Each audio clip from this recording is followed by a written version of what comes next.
बुद्धि से भरा घड़ा। एक बार किसी बात पर अकबर बीरबल से नाराज हो गए और उन्होंने बीरबल को राज्य छोड़कर कहीं दूर चले जाने का आदेश दे दिया।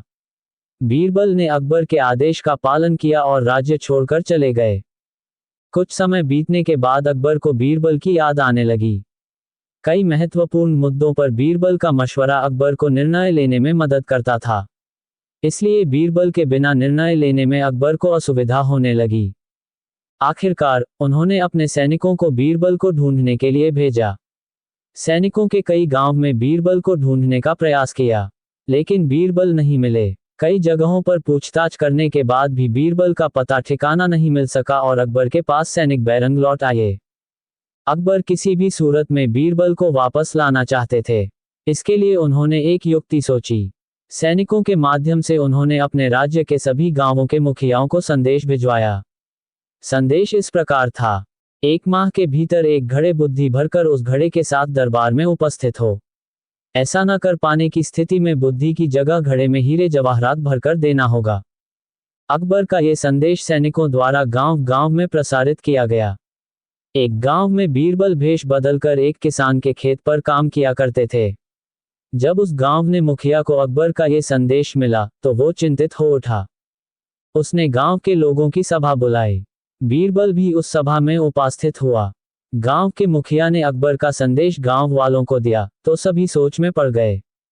तब बीरबल ने मुखिया से आग्रह किया, महाशय, आप मुझे एक घड़ा दे दें, मैं उसे इन महीने के अंत तक उसे बुद्धि से भर दूंगा। मुखिया के पास और कोई चारा नहीं था। उसने एक घड़ा बीरबल को दे दिया। बीरबल वह घड़ा लेकर किसान के उस खेत पर चला गया जहां वह काम किया करता था। वहां उसने कद्दू उगाए थे। उनमें से ही एक छोटे से कद्दू को उठाकर उसने घड़े में डाल दिया। कद्दू अब भी अपनी बेल से लगा हुआ था। बीरबल उस कद्दू को नियमित रूप से खाद पानी देने लगा और उसकी अच्छी तरह से देखभाल करने लगा, जिससे धीरे धीरे कद्दू बढ़ने लगा।